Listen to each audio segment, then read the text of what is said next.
Hello guys, आज तपाईहरुलाई हामी बाबा छोरी पोखराको कोट सरनकोट एकदम विशेष ठाउँ।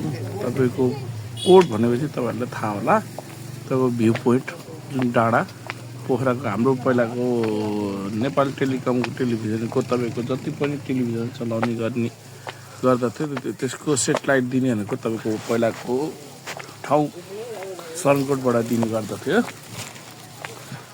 त्यहीबाट हामी त्यो जमानामा एन्टिना राखेर त्यही टावर देखाएर सेटेलाइट तरिकाले हामीले नेपाल टेलिकमहरू हेर्ने गर्थ्यौँ, टेलिभिजन हेर्ने गर्थ्यौँ।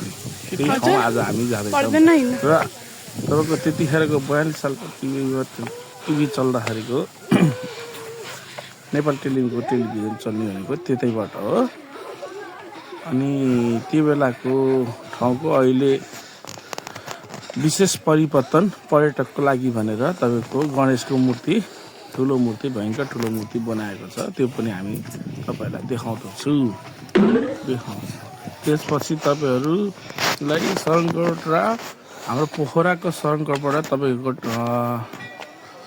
टावरबाट के कस्तो दृश्यहरू देखिन्छ अवलोकनहरू पनि गराउँदैछु।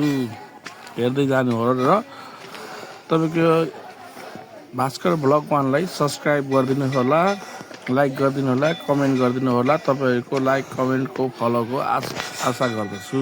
धन्यवाद।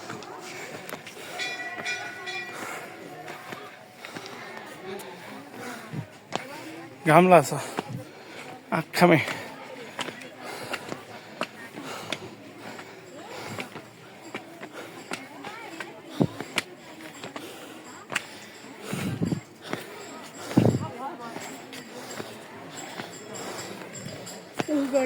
बसा छैन रे आमा, बसा।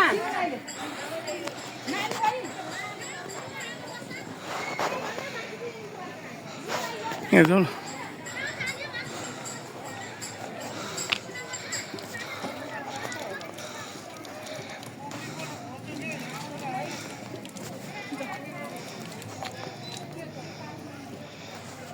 अब अर्थ नपरे कि बुढीलाई जा भनेर पठाउने मान्छे आइनै बस्छ।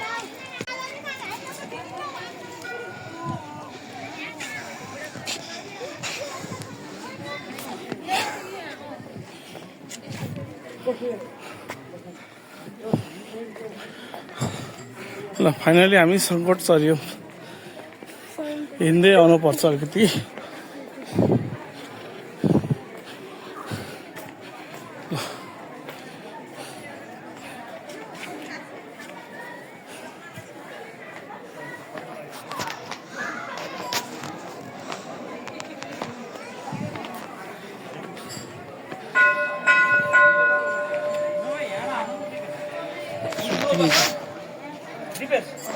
लो बसौँ यहाँबाट एउटा लो बसेर उहाँले यतापट्टि तान्नु।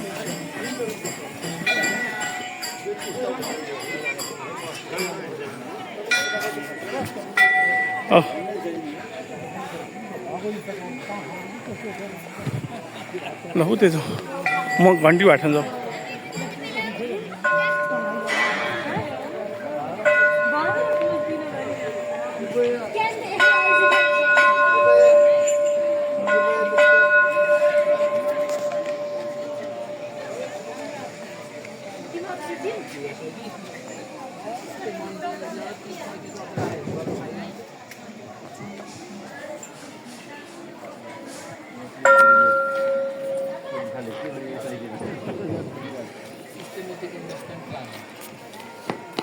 तपाईँले हिसाबै निकाल्न चाहनु गुगलमा गएर क्यालकुलेसन गर्नुभयो भने हामी पिरियड हालेर कति मन्थली जम्मा गर्ने धेरै हाल्नु पर्दैन के गर्नु।